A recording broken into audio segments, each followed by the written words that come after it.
मनोहरहा पीडं नटवरवपुः कर्णयोः कर्णिकारं बिभ्रातवासकनककपिशं वैजयन्तीं जमालान् रन्ध्रान् वेणुरधरसुधया पूरयन् गोपकन्देः वृन्दारण्यं स्वपदरमणं प्राविशत् गीतकीर्तिः जगदानन्दकन्दाय नित्याय परमात्मने नीलाचलनिवासाय श्रीजगन्नाथाय ते नमः। वसुदेवसुतं देवं कंसचाणूरमर्दनं देवकी परमानन्दं कृष्णं वन्दे जगद्गुरुम्।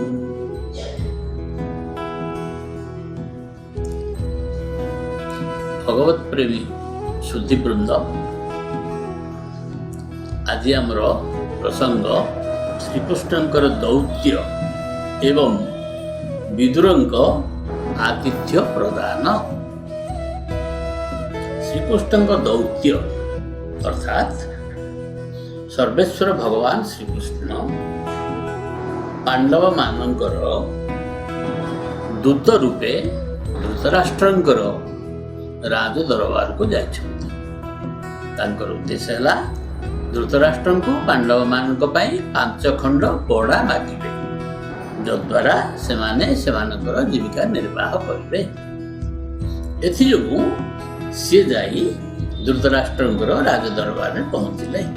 धृतराष्ट्र को तांकर उद्देश्य कहले। दुर्योधन एथिरे सहमति प्रकाश कले नाही, जदिओ द्रोण प्रभृति समस्ते एथिरे राजी थिले, तथापि दुर्योधन राजी नथिले। जेतेबेले श्रीकृष्ण पांडव मानक पे किछि युक्ति तर्क कले, सेतेबेले दुर्योधन क्षुब्ध हेले एवं श्रीकृष्ण को उपरे रागी सैनिक मान को आदेश देले जे तांकु बंदी करिबा पाई। जेतेबेले सैनिक माने श्रीकृष्ण को पाखक आसिले, सी अमृत नयन जाए, तद्वारा सेमानकर हाथरू अस्त्र तले पड़गला एवं तापरे परे सी निजर विश्वरूप को देखले। सेथिरे विश्व प्रभृति भक्तवृंद बहुत खुशी हेले एवं कृतकृत्य हेले, किंतु धृतराष्ट्र दुर्योधन प्रभृति एमानकर समस्त पुण्य शेष हो जाइथिला। सेमाने ए सब दृश्य आदौ देखि पारले नाही। तापरे बहुत आलोचना हला। आस्ते आस्ते संध्या हो आसिला। से दिनर आलोचना शेष हला। दुर्योधन पचारिले, वासुदेव आज तो सरिला, काली की पुणी आलोचना हबो, तमे कोठी रहिबो? गोटे काम कर, आमर अतिथि भवन रे रहि जा, राज अतिथि।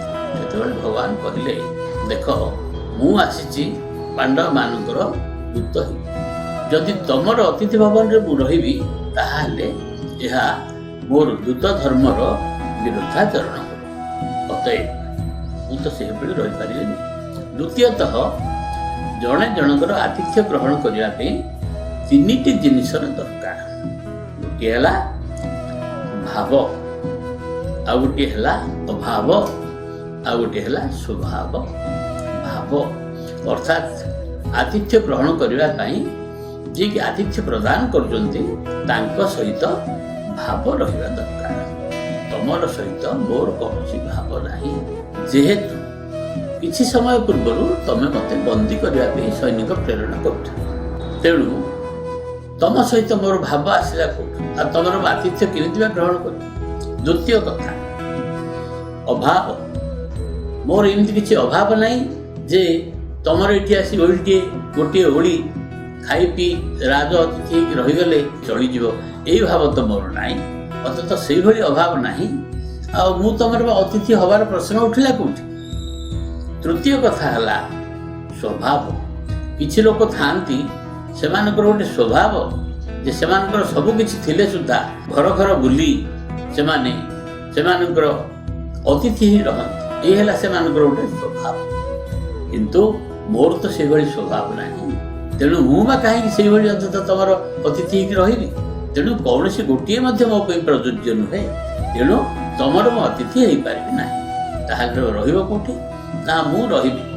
मु विदुर चाचा कहिछि तांकर मु अतिथि हेबी। सी मते आगरू अनुरोध करथिले, मु तांकर अतिथि ତାଙ୍କ ଘରେ ରହିବ। ନା ବିଦୁରର ଘର ତ ଅନ୍ତତଃ ମଧ୍ୟାହ୍ନ, ସିଏ ତ ମଧ୍ୟାହ୍ନ ଦରିଦ୍ର, ସେ ବିଦୁର ତମକୁ କ'ଣ ରଖିବ, ସିଏ ତ ଖାଇବାକୁ ପାଉନି। ସେ କହିଲା ନାଇଁ, ସେ ମୋତେ ଆଗରୁ କହିଛନ୍ତି, ମୁଁ ତାଙ୍କୁ କଥା ଦେଇଛି ତାଙ୍କ ଘରେ ରହିବ। କହି ଶ୍ରୀକୃଷ୍ଣ ଚାଲିଗଲେ। ବିଦୁରଜୀଙ୍କ ଘରକୁ ଯାଇ ତାଙ୍କର ଦ୍ୱାରରେ ସେ କରାଘାତ କଲେ। କହିଲେ ଚାଚା, ମୁଁ ବାସୁଦେବ କୃଷ୍ଣ ଆସିଅଛି। ସେତେବେଳେ ଯେତେବେଳେ ବାସୁଦେବ କୃଷ୍ଣ ବୋଲି ଶବ୍ଦଟା ଶୁଣିଲେ, ସେତେବେଳେ ବିଦୁର ଯାଇଥିଲେ ଅନ୍ୟ କୌଣସି କାମରେ। ତାଙ୍କର ସ୍ତ୍ରୀ ବିଦୁରାଣୀ ସ୍ନାନ କରୁଥିଲେ। ଏମିତି ଶୁଣିଲେ ସେ ବାସୁଦେବ ଆସିଛନ୍ତି, ସେ ସେତେବେଳେ ଏତେ ଭାବପ୍ରବଣ ହେଇଗଲେ, ସେ ଦୌଡ଼ି ଆସିଲେ କବାଟ ଖୋଲିବାକୁ। କବାଟ ଖୋଲିଲା ବେଳେ ସିଏ କ'ଣ ନା, ତାଙ୍କର ଆଉ ଧାରଣା ନାହିଁ, ସେ ଲୁଗାପଟା କିଛି ପିନ୍ଧି ନାହାନ୍ତି, ବିନା ଲୁଗାରେ ବା ବିବସ୍ତ୍ର ହୋଇ ରହିଛନ୍ତି। ଭଗବାନ ଶ୍ରୀକୃଷ୍ଣ ତାଙ୍କୁ ତାଙ୍କର ପୀତାମ୍ବରଟିରେ ତାଙ୍କୁ ଘୋଡ଼େଇଲେ, ଆଉ ତାଙ୍କୁ ଘରକୁ ନେଇଗଲେ, ବସେଇଲେ। ଭାବିଲେ ଘରେ ତ କିଛି ନାହିଁ, ଭଗବାନଙ୍କୁ କ'ଣ ଦେଇକି ମୁଁ ସନ୍ତୋଷ କରିବି। ଭଗବାନ କହିଲେ, ଚାଚୀ, ମୋତେ ପ୍ରବଳ ଭୋକ ହେଉଛି, କ'ଣ କିଛି ଖାଦ୍ୟ ଦିଅ। ସେତେବେଳେ ସେ କହିଲେ, କ'ଣ ବା ଆଉ ଦେବି। ହଠାତ୍ ମନେ ପଡ଼ିଲା, ତାଙ୍କର ବାଡ଼ିରେ ଗୋଟିଏ କଦଳୀ ଗଛରେ କଦଳୀ ଖାଦ୍ୟଟିଏ ପାଚିଛି। ସେ କଦଳୀ ଖାଦ୍ୟଟିକୁ ସେମାନେ ସ୍ଥିର କରିଥିଲେ ଯେ ଭଗବାନଙ୍କୁ ଭୋଗ ଲଗାଇବେ।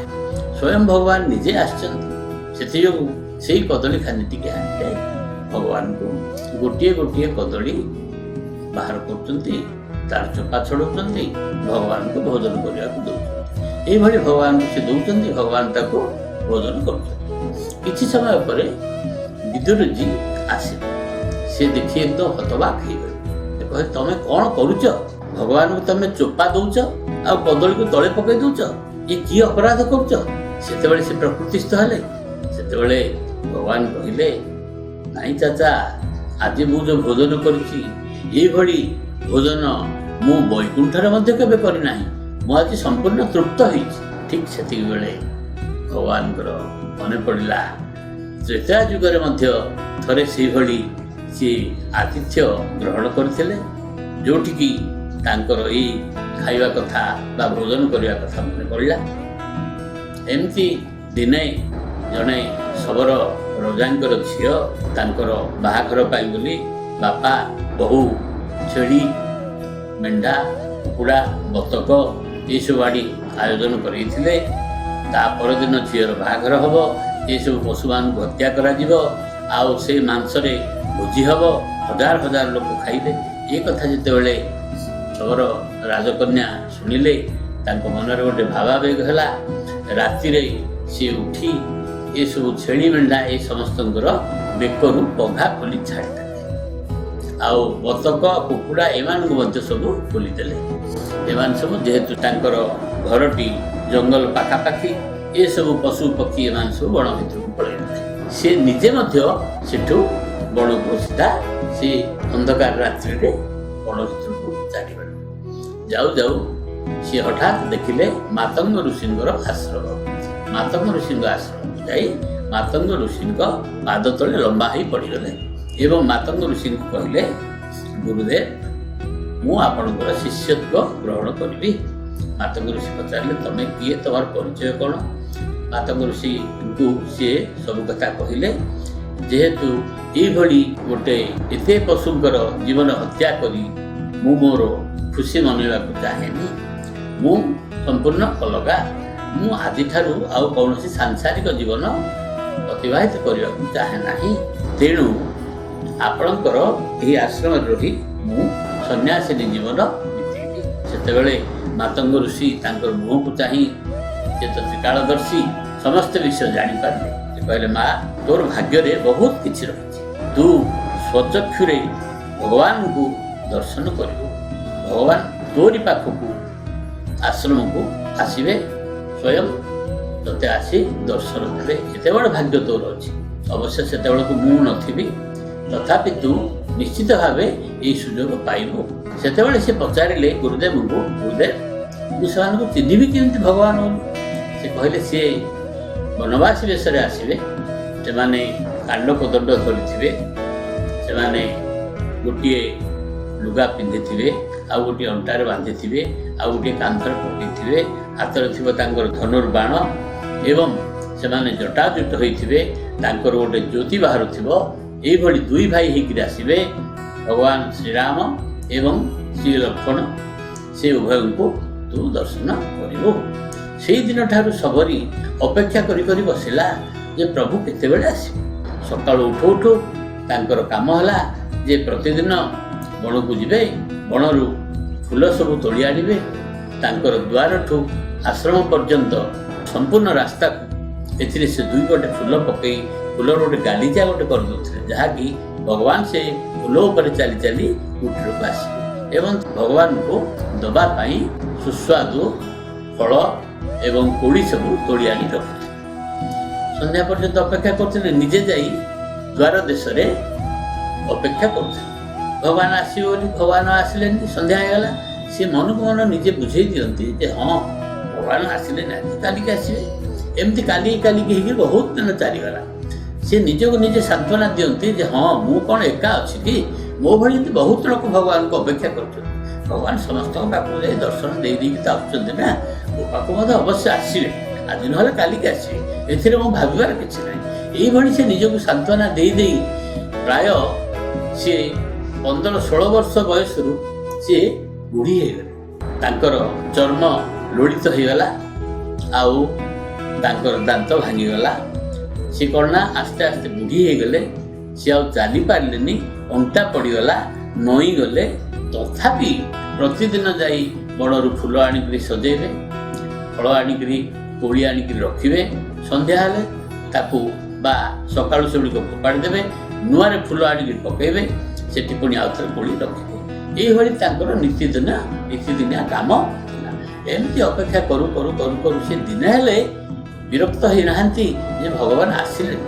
ସେ ନିଜକୁ ନିଜେ ସବୁବେଳେ ସାନ୍ତ୍ୱନା ଦିଅନ୍ତି ଯେ ହଁ ଭଗବାନ ନିଶ୍ଚୟ ଆସିବେ। ମୋତେ ଯେତେବେଳେ ଗୁରୁଦେବ କହିଛନ୍ତି ଭଗବାନ ନିଶ୍ଚିତ ଭାବେ ଆସିବେ, ଏଥିରେ ସନ୍ଦେହ ନାହିଁ, ଆଜି ନହେଲେ କାଲିକି ଆସିବେ, କିନ୍ତୁ ନିଶ୍ଚୟ ଆସିବେ। ସେଥିଯୋଗୁଁ ତାର ଯେଉଁ ଦୃଢ଼ ବିଶ୍ୱାସ, ଗୁରୁଙ୍କ ଠାରେ ବିଶ୍ୱାସ, ଭଗବାନଙ୍କ ଉପରେ ତାଙ୍କର ବିଶ୍ୱାସ, ସେଇ ବିଶ୍ୱାସ ଦିନେ ସତ ହେଲା। ହଠାତ୍ ଦୁଇ ଭାଇ ପ୍ରଭୁ ଶ୍ରୀରାମ ଏବଂ ଅନୁଜ ଲକ୍ଷ୍ମଣ ଉଭୟ ଆସି ତାଙ୍କ ଆଶ୍ରମ ନିକଟରେ ପହଞ୍ଚିଲେ। ଶବରୀ ଯାଇ ତାଙ୍କୁ ଅନ୍ତତଃ ପାଛୋଟି ଆଣିଲା, ଆଣି ଘରେ ବସେଇଲା, ବସେଇ ତାଙ୍କୁ ପାଦ ଧୋଇଦେଲା, ତାର ଗାମୁଛା କାନିରେ ପୋଛିଦେଲା ତାଙ୍କ ପାଦ। ତାଙ୍କୁ ଗୋଟିଏ ଗୋଟିଏ ଫଳ ବା ସବୁ କୋଳି ବାହାର କରି ନିଜେ ଚାଖିବ, ଯଦି ମିଠା ଥିବ ଭଗବାନଙ୍କୁ ଦେବ, ଯେଉଁଠି ଖଟା ଥିବ ତାକୁ ଫୋପାଡ଼ି ଦେବ। ଏଇଭଳି କରି ଭଗବାନଙ୍କୁ ଆକଣ୍ଠ ଭୋଜନ କରେଇଲା। ହେଲେ ଏଇ ଯେଉଁ ଦୃଶ୍ୟ, ଭଗବାନ ଏଇ କଥା ମନେ ପକାଇ ଭାବିଲେ ଯେ ତ୍ରେତା ଯୁଗରେ ଏଇଭଳି ଗୋଟେ ସୁଯୋଗ ମୋତେ ମିଳିଥିଲା, ଆଉ ଆଜି ମୋତେ ଏଇଭଳି ଗୋଟେ ସୁଯୋଗ ମିଳିଲା। ଯେଉଁ ଭଗବାନ କେତେବେଳେ ହେଲେ କାହାର ଉଚ୍ଚିଷ୍ଟ ବୋଲିକିରି ଭାବନ୍ତିନି କିମ୍ବା କଦଳୀ ଚୋପା ବୋଲିକିରି ଭାବନ୍ତିନି। ତାଙ୍କ ପାଖରେ ଦ୍ରବ୍ୟର କୌଣସି ମୂଲ୍ୟ ନାହିଁ, ତାଙ୍କରି ପାଖରେ ଭାବର ହିଁ ମୂଲ୍ୟ ଅଛି। ସବୁବେଳେ ସେ ଭାବକୁ ଦେଖନ୍ତି, ସେ ଭାବକୁ ନିକଟ, ଅଭାବକୁ ଦୂର, ଭାବେ ଇଚ୍ଛନ୍ତି ଦେବତା। ସେଥିଯୋଗୁଁ କୁହାଯାଇଛି ବ୍ୟାଧସ୍ୟାଚରଣଂ ଧ୍ରୁବସ୍ୟ च वयो विद्या गजेन्द्रस्य का उपजाया किमु नाम रूपमधिकं किन्तत सुदाम्नो धनम् वैशका विदुरस्य जातवपते रुग्रस्य किं पौरुषं भक्त्या तुष्यति केवलं रणच गुणैर्भक्तिप्रियो माधव। अर्थात व्याधस्याचरणं, व्याध जे व्याध बा शबर, ए व्याध सी प्रतिदिन पक्षी मानक मारी पशु मानक मारी ताकू बिक्री करी से बिक्री लब्ध धन रे से परिवार प्रतिपोषण करुଥିଲା। किंतु भगवान सी हूँ परम भक्त।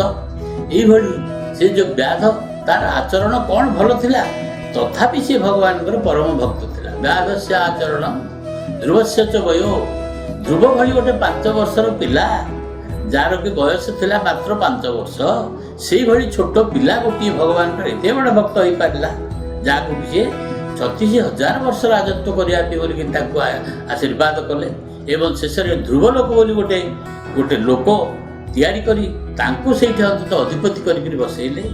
हेले ये जड़े एड़े छोट पिलाटी भक्त हो पारा। गजेन्द्र ये तो गजमूर्ख, गजेन्द्र एत बड़ भक्त हेले कौन? राधस्याचरण ध्रुवस्य च वयो विद्या गजेन्द्रस्य का ସେ ତ ଗଜ ମୂର୍ଖ। ଏ ଗଜର କଣ ବା ଭକ୍ତି ଦେଖିଲେ ଭଗବାନ ତାଙ୍କୁ ସିଏ ଆସିଲେ ଉଦ୍ଧାର କରିବା ପାଇଁ। ଏଇ ଗଜ 1000 ବର୍ଷ ପର୍ଯ୍ୟନ୍ତ ସିଏ କୁମ୍ଭୀରର ଆକ୍ରମଣରେ ରହି ଶେଷରେ ନିରୁପାୟ ହେଇଗଲେ, ଦୁର୍ବଳ ହେଇଗଲେ। ଶେଷରେ ଭଗବାନଙ୍କୁ ଡାକିଲେ, ଯେତେବେଳେ ଆଉ କୌଣସି ଉପାୟ ତାଙ୍କ ପାଖରେ ନାହିଁ, ହେ ହରି ତୁମେ ହିଁ ମତେ ମୋର ଦୁଃଖ ହରଣ କର। ଆହେ ଦୁଃଖ ହାରି ତୁମେ ହିଁ ମୋର ଏ ଦୁଃଖ ହରଣ କର। ପ୍ରଭୁ ତୁମେ ହିଁ ମୋର ରକ୍ଷାକର୍ତ୍ତା କହି ଗୋଟିଏ ପଦ୍ମ ଫୁଲ ତୋଳିଲେ ସୁଣ୍ଡରେ। ସେଇ ପଦ୍ମ ଫୁଲ ତୁଣ୍ଡରେ ଧରି ଉପରକୁ ଟେକି ସିଏ ଭଗବାନଙ୍କୁ ଶରଣ କଲେ। ଭଗବାନ ହଠାତ୍ ଆସି ପହଞ୍ଚିଲେ। ସାଙ୍ଗେ ସାଙ୍ଗେ ସେ ଆସି ଗଜକୁ ଉଦ୍ଧାର କଲେ। ହେଲେ ଇଏ ହଉଛନ୍ତି ସେଇ ପ୍ରଭୁ। କୁବ୍ଜା ଏହା କି ମୋ ନାମ ରୂପମ ଅଧିକ। କୁବ୍ଜା ଯିଏକି କଂସକୁ ପ୍ରତିଦିନ ସୁଗନ୍ଧିତ ଚନ୍ଦନ, ସୁଗନ୍ଧିତ ପୁଷ୍ପ, ସେଥିରେ ସବୁ ହାର କରିକିରି ନେଇ କଂସକୁ ସିଏ ପ୍ରତିଦିନ ତାଙ୍କୁ ସିଏ ଶୃଙ୍ଗାର କରଉଥିଲେ। ସେଇ ଯୋଉ କୁବ୍ଜା, ଯାହାର କି 3ଟା କୁଜ, ପିଠିରେ ଗୋଟେ କୁଜ, ଚାଲିବା ପାଇଁ ବୋଲି ସେ ଅଷ୍ଟବକ୍ର ଭଳି ଚାଲେ, ସେ ଯୋଗୁଁ ସିଏ ତ୍ରିକୁଜ ବୋଲି ମଧ୍ୟ ତାକୁ କହନ୍ତି। ସେଇ ଯୋଉ କୁବ୍ଜା ସିଏ ଯାଉଥିଲା। ସେ କୁବ୍ଜା ସିଏ କି ସୁନ୍ଦର ଯେ ତା କୁବ୍ଜା ଏହା କି ମୋ ନାମ ରୂପମ ଅଧିକମ। ତାଙ୍କର କଣ ନାଁଟେ ଅଛି ବା ରୂପ ଅଛି ଯେ ଭଗବାନ ତାଙ୍କୁ ଭକ୍ତ ରୂପେ ଗ୍ରହଣ କଲେ। ସେ କୁବ୍ଜାଟି କିଏ? ସେ କୁବ୍ଜା ହଉଛନ୍ତି ତ୍ରେତୟା ଯୁଗରେ ଯୋଉ ଶୂର୍ପଣଖା, ଯିଏକି ରାମ ଆଉ ଲକ୍ଷ୍ମଣଙ୍କୁ ସିଅନ୍ତ ବିବାହ କରିବା ପାଇଁ ପ୍ରସ୍ତାବ ଦେଇଥିଲେ, ଯୋଉଥିରେ କି ଲକ୍ଷ୍ମଣ ତାଙ୍କର ନାକ କାନ କାଟି ଦେଇଥିଲେ। ଆଉ ଯାହାରି ପାଇଁ ବୋଲି ରାବଣ ଆସି ସୀତାଙ୍କୁ ନେଇଥିଲା, ଏତେ ବଡ଼ ରାମ ରାବଣ ଯୁଦ୍ଧ ହେଲା, ଏସବୁ ଘଟଣାରେ ସେ ମୁଖ୍ୟ ନାୟିକା ସେଇ ଶୂର୍ପଣଖା। ସେଇ ଦିନଠୁ ସିଏ ରାମଙ୍କୁ ପାଇବା ପାଇଁ ବୋଲିକିରି, ଭଗବାନଙ୍କୁ ପାଇବା ପାଇଁ ବୋଲିକିରି ସିଏ ତାର ଗୋଟେ ପଣ କରୁଥିଲା। ରାମ ଅବତାରରେ ଭଗବାନଙ୍କୁ ପାଇପାରିଲାନି, କୃଷ୍ଣ ଅବତାରରେ ଶେଷକୁ ଆସିଲା ଭଗବାନଙ୍କ ସଂସ୍ପର୍ଶରେ। ଯେତେବେଳେ ସେ କୁବ୍ଜାକୁ ଦେଖିଲେ ଭଗବାନ, ତାକୁ ତାର ବୁଢ଼ା ଆଙ୍ଗୁଠି ବା ପାଦରେ ଗୋଟିଏ ଆଙ୍ଗୁଠି ଦେଲେ, ତାର ଥୋଡ଼ିକୁ ଧରି ଟେକି ଦେଲେ। ଏଇଭଳି ଯେତେବେଳେ ଟେକି ଦେଇଛନ୍ତି, ସେ ସିଧା ହେଇଗଲା। ସେ କୁଜଟି ଯୋଉ ତାର ଥିଲା, ସେଇ କୁଜଟି ସମ୍ପୂର୍ଣ୍ଣ ରୂପେ ଗୁହ୍ୟ ହେଇଗଲା ବା ସେ କୁଜଟି ଦୂରେଇଗଲା। ସିଏ ସିଧା ଅତି ସୁନ୍ଦରୀ ଗୋଟେ ସ୍ତ୍ରୀ ରୂପେ ପ୍ରତୀୟମାନ ହେଲା। ସିଏ ଭଗବାନଙ୍କୁ ଅନୁରୋଧ କଲା ଯେ ତାର ଘରକୁ ଯିବା ପାଇଁ। ଭଗବାନ କଥା ଦେଲେ, ମୋର କାମ ସରିଲେ ମୁଁ ଅବଶ୍ୟ ତମ ଘରକୁ ଆସିବି। ତାପରେ ପରେ ଭଗବାନ ତାକୁ ଏତେ ବଡ଼ ଭକ୍ତ ହିସାବରେ ଗ୍ରହଣ କଲେ ଯେ ଗୋଲୋକ ଧାମକୁ ତାକୁ ନେଲେ। ତାର ମୃତ୍ୟୁ ପରେ ସିଏ ଗୋଲୋକ ଧାମରେ ପହଞ୍ଚିଲା।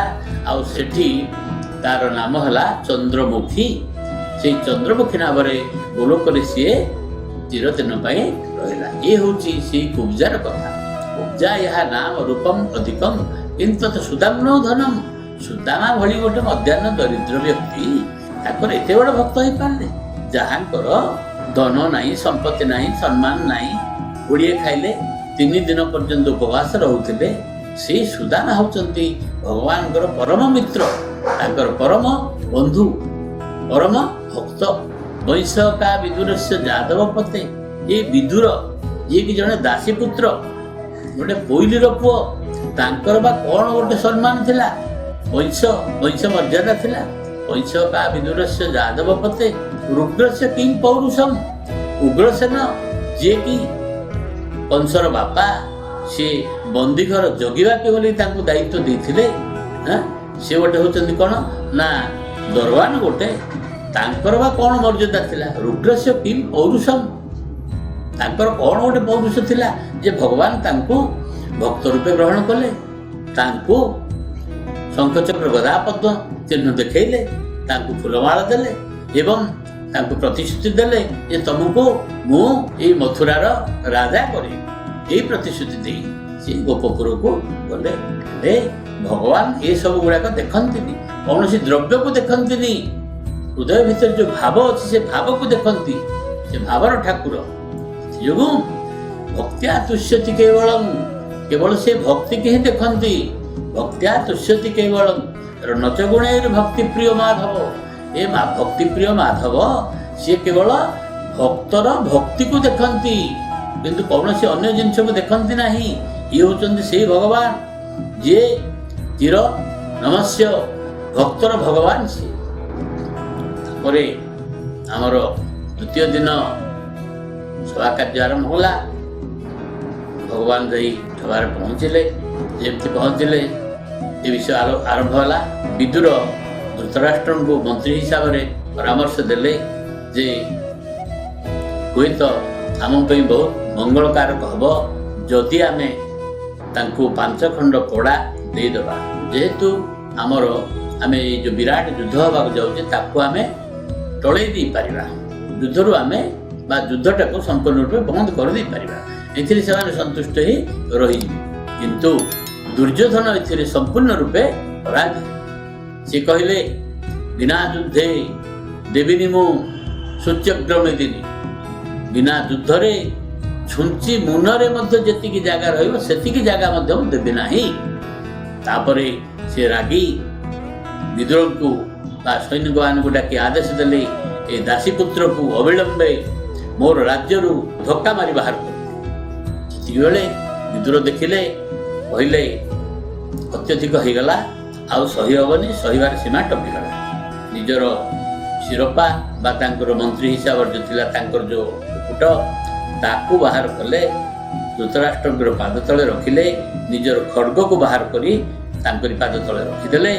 ଧୃତରାଷ୍ଟ୍ରଙ୍କୁ ଗୋଟିଏ ମୁଣ୍ଡିଆଟିଏ ମାରିଲେ। ସେଠୁ ଏକା ଏକା ଦେଶ ବାହାରକୁ ଚାଲିଗଲେ। ସିଏ ଅବଧୂତ ବେଶରେ ତୀର୍ଥାଟନ କରିବାକୁ ଚାଲିଗଲେ।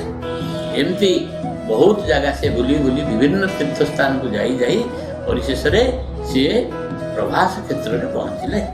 ସେଇ ପ୍ରଭାସ କ୍ଷେତ୍ରରେ ପହଞ୍ଚିଲା ବେଳକୁ ସିଏ ଶୁଣିବାକୁ ପାଇଲେ ଯେ ଭଗବାନ ଶ୍ରୀକୃଷ୍ଣଙ୍କର ସହାୟତାରେ ଯୁଧିଷ୍ଠିର ମହାରାଜ ଅଖଣ୍ଡ ପୃଥିବୀକୁ ରାଜତ୍ୱ କରୁଛନ୍ତି। ଦୁର୍ଯ୍ୟୋଧନ ପ୍ରଭୃତି କୌରବମାନେ ଆପଣା ବୁଦ୍ଧିରେ ସମ୍ପୂର୍ଣ୍ଣ ରୂପେ ଧ୍ୱଂସ ହୋଇଯାଇଛନ୍ତି। ତାପରେ ଆଉ କିଛି ଦିନ ବିଭିନ୍ନ ତୀର୍ଥ ଭ୍ରମଣ କରି ଯାଇ ସେ ପହଞ୍ଚିଲେ ଯମୁନା ନଦୀ କୂଳରେ। ସେଠି ସେ ଦେଖିଲେ ପରମ ଭାଗବତ ଉଦ୍ଧବ ଅଛନ୍ତି। ତାଙ୍କ ସହିତ ସାକ୍ଷାତ ହେଲା। ଉଦ୍ଧବକୁ ପଚାରିଲେ ଯେ ଆତ୍ମୀୟ ସ୍ୱଜନମାନେ କୋଉଭଳି ଅଛନ୍ତି। ଉଦ୍ଧବ ସେ କଥା କହିଲେ। ମହାରାଣୀ ରୁକ୍ମିଣୀ ବ୍ରାହ୍ମଣମାନଙ୍କର ପୂଜା ଆରାଧନା କରି ବ୍ରାହ୍ମଣମାନଙ୍କୁ ସନ୍ତୋଷ କରି ସିଏ ଗୋଟିଏ ପୁତ୍ର ଲାଭ କରିଛନ୍ତି। ଯେଉଁ ପୁତ୍ରଙ୍କର ନାମ ହେଉଛି ସ୍ୱୟଂ ପ୍ରଦ୍ୟୁମ୍ନ, ଯିଏକି କାମଦେବଙ୍କର ଅବତାର। ସେ ପ୍ରଦ୍ୟୁମ୍ନ ପାଇଛନ୍ତି। ପରବର୍ତ୍ତୀ ସମୟରେ ସେ ପ୍ରଦ୍ୟୁମ୍ନ ଯାଦବମାନଙ୍କର ସେନାପତିତ୍ୱ କଲେ। ଜାମ୍ବବତୀ ପୂଜା ଆରାଧନା କରି କାର୍ତ୍ତିକେୟଙ୍କୁ ପୁତ୍ର ଶାମ୍ବ ରୂପେ ପାଇଛନ୍ତି। ଏବଂ ସେ କହିଲେ ଯେ ମନ, ବୁଦ୍ଧି, ଚିତ୍ତ, ଅହଙ୍କାର ରୂପେ ବାସୁଦେବ, ଶଙ୍କର୍ଷଣ, ପ୍ରଦ୍ୟୁମ୍ନ ଏବଂ ଅନିରୁଦ୍ଧ ଏମାନଙ୍କୁ ପୂଜା କରାଯାଏ। এই 4 ଜଣ ହେଉଛନ୍ତି ତାର ପ୍ରତୀକ। ଉଦ୍ଧବଙ୍କୁ ବିଦୁର ପଚାରିଲେ ଭଗବାନ ଶ୍ରୀକୃଷ୍ଣଙ୍କର କଥା। ସେତେବେଳେ ଉଦ୍ଧବଙ୍କ ମନେ ପଡ଼ିଗଲା ଭଗବାନ ଶ୍ରୀକୃଷ୍ଣଙ୍କର ସବୁ ବିଷୟ ଗୋଟି ଗୋଟି ହେଇକି ମନେ ପଡ଼ିଲା। ଯେତେବେଳେ ସମସ୍ତ ବିଷୟ ଗୋଟି ଗୋଟି ହୋଇ ମନେ ପଡ଼ିଗଲା ସେତେବେଳେ ସେ ସମ୍ପୂର୍ଣ୍ଣ ରୂପେ ବାଷ୍ପରୁଦ୍ଧ ହେଇଗଲେ। ପାଟିରୁ କଥା ବାହାରିଲା।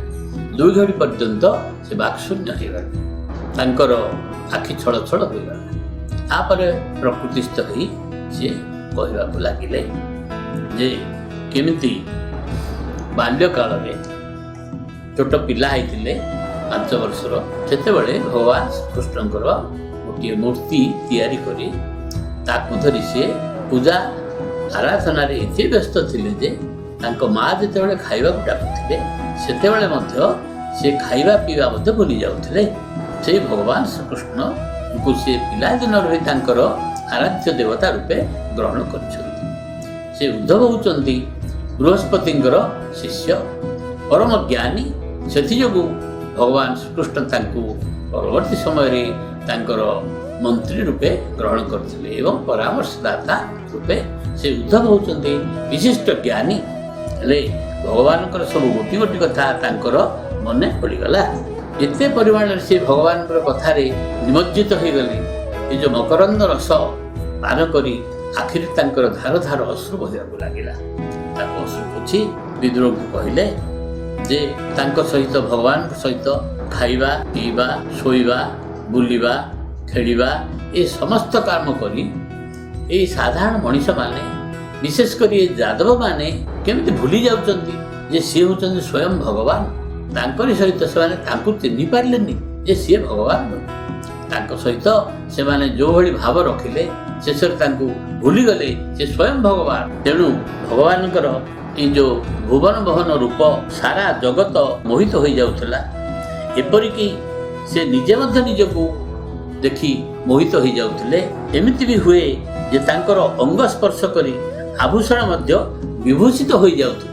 ତେଣୁ କୁହାଯାଇଛି ଯେ ଯଦ୍ଧର୍ମ ସୂନୋର୍ବତ ରାଜସୂୟେ ନିରୀକ୍ଷ ବୃକ୍ଷସ୍ତ୍ୟୟନନ୍ତ୍ରୀ ଲୋକ କାର୍ଷ୍ଣୀନ ଚାଦ୍ୟୋ ଗତଂ ବିଧାତୁ ପ୍ରର୍ବାକ୍ସୁତୌ କୌଶଳ ସତ୍ୟମନ୍ୟତ।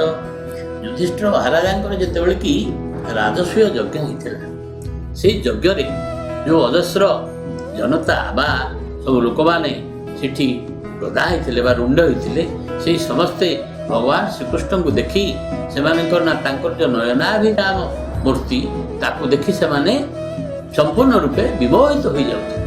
ସେତେବେଳେ ଆଲୋଚନା ହେଉଥିଲା ଯେ ଅନ୍ତତଃ ତ୍ରିଲୋକରେ ଏ ବିଷୟ ନେଇକରି ବହୁତ ଚର୍ଚ୍ଚା ହେଉଥିଲା ଯେ ବିଧାତା ମନୁଷ୍ୟ ସୃଷ୍ଟିର ସମସ୍ତ ଉତ୍କର୍ଷତା ଏହି ରୂପଟିରେ ସାରି ଦେଇଛି। ଭଗବାନ ଶ୍ରୀକୃଷ୍ଣଙ୍କୁ ଦେଖି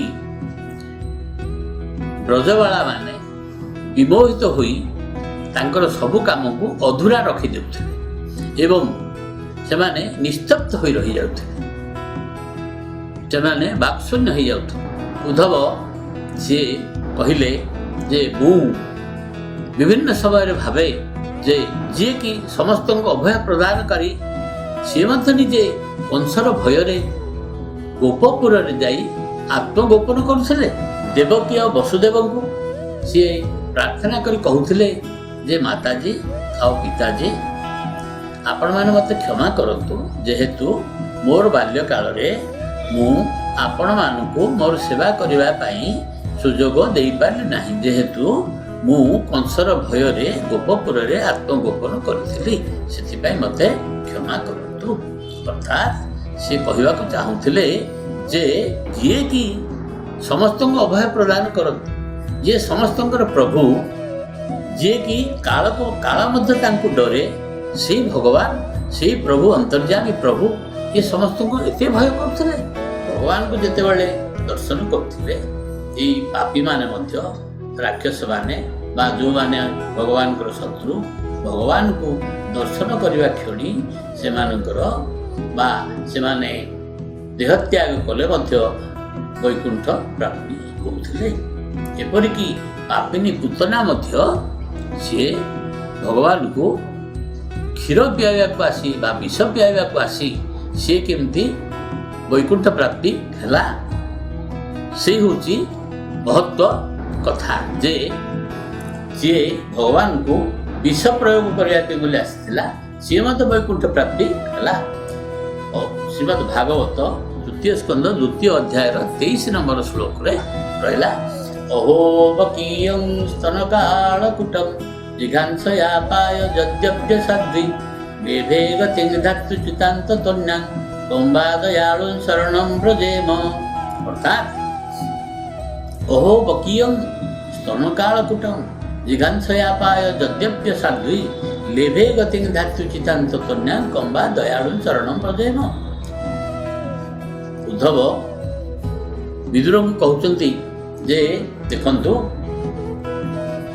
ପିଲାଦିନେ ସେ ଛୋଟ ପିଲାଟିଏ ହେଇଛନ୍ତି, ଏ ପୁତନା କଂସର ପ୍ରେରିତ ଏ ପୁତନା ବୋଲିକିରି ଗୋଟିଏ ରାକ୍ଷସୀ ଆସିଲା, ଯିଏକି ତାର ସ୍ତନରେ କାଳକୁଟ ବିଷ ପ୍ରୟୋଗ କରି ଛୋଟ ଛୋଟ ପିଲାମାନଙ୍କୁ 3-4 ଦିନର ପୁଅମାନଙ୍କୁ ସବୁ ବୁଲି ବୁଲି ମାରୁଥିଲା।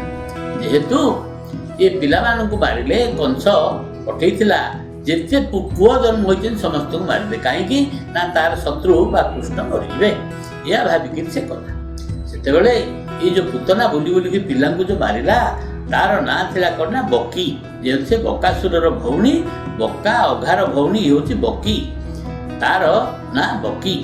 ଏ ବକିକୁ ପୁତନା ବୋଲି କୁହାଯାଇଛି, କାହିଁକି ପୂତନା ଶବ୍ଦର ଅର୍ଥ ହେଲା ଯିଏକି ପୂତନା ବା ଯିଏକି ପବିତ୍ର ନୁହେଁ ବା ଅପବିତ୍ର।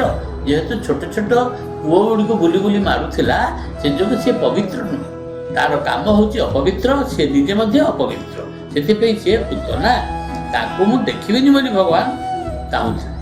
ଦ୍ୱିତୀୟତଃ ପୂତନା ପୂତଂ ନାଶୟତି ଇତି ପୂତନା, ପୂତ ବୋଲି ଗୋଟେ ନର୍କ ଅଛି, ସେ ପୂତ ନାମକ ନର୍କରୁ ଯିଏ ଉଦ୍ଧାର କରେ ସିଏ ହେଉଛି ପୂତ ବା ପୁତ୍ର। ସେଥିଯୋଗୁଁ ଏଇ ପୁତ୍ର ଗୁଡ଼ିକୁ 3-4 ଦିନର ପିଲା ଗୁଡ଼ିକୁ ବୁଲି ବୁଲି ମାରୁଥିଲା। ହେଲେ ଭଗବାନଙ୍କୁ ଯେତେବେଳେ ସେ ଅନ୍ତତଃ ଧରିଲା, କ୍ଷୀର ଖୁଆଇବାକୁ ଲାଗିଲା, ସେତେବେଳେ ଭଗବାନ ଆଖି ବୁଜିକିରି କ୍ଷୀର ପିଉଥିଲେ।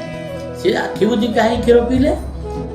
ଯେ କିଛି ସନ୍ଥ କୁହନ୍ତି ଯେ ଭଗବାନଙ୍କୁ ଯେହେତୁ ବିଷଟା ସେମାନେ ସହ୍ୟ କରିପାରୁନାହାନ୍ତି, କଷ୍ଟ ହେଉଛି, ସେଥିପାଇଁ ଆଖି ବୁଜିଥିଲେ। ଆଉ କେତେ କହନ୍ତି ନାଇଁ ଭଗବାନଙ୍କୁ କ'ଣ ବିଷ ଅମୃତ କ'ଣ? ସିଏ କହିଲେ, ଆଉ କିଛି କହନ୍ତି ଯେ ଭଗବାନ ଶଙ୍କର ବା ଶିବଙ୍କୁ ସିଏ ଡାକୁଛନ୍ତି, ଭାଇ ତମେ ଟିକେ ମୋତେ ସାହାଯ୍ୟ କର। ଭାଇ ବୋଲି କାହିଁ କହିଲେ? ଅତ୍ରି ଅନୁସୂୟାଙ୍କର ବ୍ରହ୍ମା ବିଷ୍ଣୁ ଶିବ ଏ 3 ଜଣଙ୍କ ଆଶୀର୍ବାଦରୁ 3ଟି ପୁଅ ତାଙ୍କର ହେଲେ। ବ୍ରହ୍ମାଙ୍କ ଆଶୀର୍ବାଦରୁ ଚନ୍ଦ୍ର, ବିଷ୍ଣୁଙ୍କ ଆଶୀର୍ବାଦରୁ ଦତ୍ତାତ୍ରେୟ ଏବଂ ଶିବଙ୍କ ଆଶୀର୍ବାଦରୁ ଦୁର୍ବାସା। ହେଲେ ଶିବ ହେଉଛନ୍ତି ବିଷ୍ଣୁଙ୍କର ଭାଇ, ସେଇ ହିସାବରେ ସେ କହିଲେ, ଭାଇ ତମର ଆଗରୁ ଅଭ୍ୟାସ ଅଛି, ତମେ ସମୁଦ୍ର ମନ୍ଥନ ବେଳେ ବିଷ ପିଇଛ, ତମେ ବିଷ ପିଇକି ତମେ ଜୀର୍ଣ୍ଣ କରିପାରୁଛ, ମୁଁ ତ କେବେ ବିଷ ପିଇନି, ତମେ ବିଷଟାକୁ ଟିକେ ପିଇ ଦିଅ, ମୁଁ ଅମୃତଟା ପିଇବି। ସେଯୋଗୁଁ ଆଖି ବୁଜି କହୁଛନ୍ତି, ଭାଇ ତମେ ଟିକେ ମୋତେ ସାହାଯ୍ୟ କର। ଅନ୍ୟ ସନ୍ଥମାନେ କହନ୍ତି ନାଇଁ ଭଗବାନ କ'ଣ ତାକୁ ଅମୃତ ବିଷ? ନାଇଁ, ସେ ଆଖି ବୁଜିକି ଦେଖୁଛନ୍ତି, ଏଇଟା କିଏ ଏତେ ବଡ଼ ଭାଗ୍ୟବାନ ଇଏ, ଆରେ ଏତେ ବଡ଼ ଭାଗ୍ୟ ଏ ପୂତନା, ସେ ପୂତନା ଯିଏକି ମୋତେ କୋଳରେ ଧରି ମୋତେ ସ୍ତନ୍ୟପାନ କରିବାର ଏତେ ବଡ଼ ସୌଭାଗ୍ୟ ପାଇଲେ, ମାଆର ସମ୍ମାନ ସେ ପାଇଲେ, କିଏ ଇଏ? ସେତେବେଳେ ସିଏ ଦେଖିଲେ ଯେ ସତ୍ୟ ଯୁଗରେ ଯେତେବେଳେ କି 52 ଅବତାରରେ ଭଗବାନ ବଳିର ଦ୍ୱାରକୁ ଯାଇଥିଲେ 3 ପାଦ ଭୂମି ମାଗିବା ପାଇଁ, ଏତେ ଛୋଟ ବାମନଟିଏ ହେଇଛନ୍ତି। ସେତେବେଳେ ବଳିର ଗୋଟିଏ ଝିଅ ଥିଲା, ସେ ଝିଅ ହେଉଛି କ'ଣ ନା ରତ୍ନମାଳା, ଯିଏକି ବିବାହିତା, କିନ୍ତୁ ତାର ସନ୍ତାନ ସନ୍ତତି ନଥିଲେ। ସେତେବେଳେ ସିଏ ଭଗବାନଙ୍କୁ ଦେଖି ବାମନଙ୍କୁ ଭାବିଲା, ଆହା କେଡ଼େ ସୁନ୍ଦର ପୁଅଟି, ମୋର ଏମିତି ଯଦି ପୁଅଟିଏ ଥାନ୍ତା ମୁଁ ତାକୁ ସ୍ତନ୍ୟପାନ କରାନ୍ତି। ଏଇଭଳି ଭାବିକିରି ସିଏ କ'ଣ ନା ଭଗବାନଙ୍କୁ ମନେ ମନେ ସ୍ମରଣ କଲା। ସେତେବେଳେ ଭଗବାନ ତାକୁ ତଥାସ୍ତୁ କହିଲେ। ଆଉ କିଛି ସମୟ ଯିବା ପରେ ସେଇ ଛୋଟ ପିଲାଟି ବିରାଟକାୟ ହୋଇଗଲେ, ତ୍ରିବିକ୍ରମ, ଯାହାର କି ସତ୍ୟଲୋକ ଏବଂ ସୁତଳ ଲୋକକୁ ବା ପାତାଳ ପର୍ଯ୍ୟନ୍ତ ସେ ଲମ୍ବିଗଲେ। ସେତେବେଳେ ତାଙ୍କୁ ଦେଖି କହିଲା, ଏଇଟା ଗୋଟେ ମାୟାବୀ, ଇଏ ଗୋଟେ ପାପୀ, ଆଉ ମୋର ବାପାର ସର୍ବସ୍ୱ ନେଇଗଲା, ବାପାଟାକୁ ମୋର ପାତାଳକୁ ପଠାଇଦେଲା, ସେଥିଯୋଗୁଁ ଏଇଟା ଗୋଟେ କପଟି, ଆଉ ଆକୁ ବିଷ ଦେଇକି ମାରିବା କଥା। ସେତେବେଳେ ମଧ୍ୟ ଭଗବାନ ତାକୁ ତଥାସ୍ତୁ କହିଲେ। ସେ 2ଟି ଯାକ କଥା ଗୋଟିଏ ସମୟରେ ଘଟିଛି, ଅମୃତ ବା କ୍ଷୀର ପିଆଇବା ଆଉ ବିଷ ମଧ୍ୟ ପିଆଇବା। କ୍ଷୀରରେ ବିଷ ମିଶାଇକିରି ପିଉଛି। ଓହୋ, ଇଏ ତାହେଲେ ସେଇ ପୂତନା। ଓହୋ, ଇଏ ପୂତନା ଯିଏକି ଅନ୍ତର ରତ୍ନମାଳାର ବର୍ତ୍ତମାନର ଏଇ ରୂପ।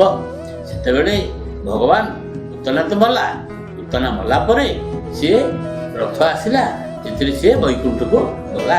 ବୈକୁଣ୍ଠକୁ ଯାଇ ଖୋଜୁଛି କୃଷ୍ଣ କୁଆଡ଼େ ଗଲେ। ସେତେବେଳେ ତାଙ୍କର ପାର୍ଷଦମାନେ ଆସି ପଚାରୁଛନ୍ତି, କାହାକୁ? ଭଗବାନଙ୍କୁ ଖୋଜୁଛ? ନା ହଁ, ଭଗବାନ କାହାନ୍ତି? ନା ଭଗବାନ ବର୍ତ୍ତମାନ ଅଛନ୍ତି। ହଉ ଆପଣ ଥାଆନ୍ତୁ, ଆମେ ଡାକି ଦେଉଛୁ ଭଗବାନ। ଯେତେବେଳେ ଗଲେ ଭଗବାନଙ୍କୁ ଖବର ଦେଇଛନ୍ତି। ଭଗବାନ ଆସିଲେ ଏତେ ବ୍ୟସ୍ତ ହେଇକିରି ଆସିଲେ ଯେ ତାଙ୍କର କାନ୍ଧରୁ ଉତ୍ତରୀୟ ଖସି ପଡ଼ୁଛି। ପୂତନା ମା ଆପଣ ଆସିଛନ୍ତି, ଆସନ୍ତୁ। ତାଙ୍କୁ ନେଇକିରି ବୈକୁଣ୍ଠରେ ତାଙ୍କ ଜାଗା ତାଙ୍କୁ ଦେଲେ। ହେଲେ ଯେଉଁ ଭଗବାନ ଯିଏ ବିଷ ପିଆଇବାକୁ ଆସିଛି, ବିଷ ପିଆଇକି ମାରିବା ପାଇଁ, ତା ପ୍ରତି ମଧ୍ୟ ଏତେ ଦୟାର୍ଦ୍ର, ତା ପ୍ରତି ଏତେ ଦୟା ତାଙ୍କର। ନିଜର ମା ଦେବକୀ ବସୁଦେବ ତାଙ୍କୁ ଅନ୍ତତଃ ବୈକୁଣ୍ଠ ପଠାଇବା ପୂର୍ବରୁ ପୂତନାକୁ ବୈକୁଣ୍ଠ ଆଗ ପଠାଇ ଦେଇଛନ୍ତି। ତାଙ୍କଠୁ ବଳି ଆଉ କିଏ ବା ଦୟାର୍ଦ୍ର ହେଇପାରେ, ବା ଦୟାର ସାଗର ହେଉଛନ୍ତି ଭଗବାନ। ଏଥିଯୋଗୁଁ ଏଇ ଯେଉଁ ଜାଗାକୁ ପଠାଇଲେ ଭଗବାନ ପୂତନାକୁ, ସେଇ ଯେଉଁ ତାଙ୍କର ଧାମ ହେଉଛି କ'ଣ? ନ ତଦ୍ଭାସୟତେ ସୂର୍ଯ୍ୟ ନ ଶଶାଙ୍କ ନ ପାବକ ଯଦି ଗତ୍ୱା ନ ନିବର୍ତ୍ତନ୍ତେ ତଦ୍ଧାମ ପରମଂ ମମ। ଅର୍ଥାତ୍ ଭଗବତ ଗୀତା पंचदश अध्याय 6 नंबर श्लोक। भगवान कहते जे न तद्भासयति सूर्य न शशांक न पावकः यद्गत्वा न निवर्तन्ते तद्धाम परम मम। मोर धाम होची एई भली परम धाम पवित्र स्थान जोठिकी सूर्यंकर तेज प्रकाश पाए नाही, अग्निकर तेज सेठी लोप हो जाए, सी संपूर्ण शीतल हो जाती, चंद्रंकर किरण सेठी प्रकाश पाएनी। यही भली जगह सूर्य चंद्र अग्नि जो मैंने निष्प्रभ हो जाती, से भली जगह अति शांत परिवेश, से हूँ मोर धाम। मो धाम को जी थरे जाए सी आउ फेरिक आसबार प्रश्न उठुनी। ठीक आउ गोटे कथा कहुई 8म अध्याय 21 नंबर श्लोक अव्यक्तोऽक्षर इत्युक्त स्तमाहं परमां गतिं जं प्राप्य न निवर्तन्ते तद्धाम परमं मम। अर्थात एभली मोर धाम अति अव्यक्त अक्षर एभली धाम जोठिकी जड़े गले जो धाम प्राप्त हेले जड़े आउ से केवे हेले फेरिक आसेनी, से धाम से सब रहे। यही धाम को पूतना को पठेले जोठिकी सी चिर शांति रहिले। यही धाम हूँ भगवान धाम, तांकर निजर धाम तांको देदेले।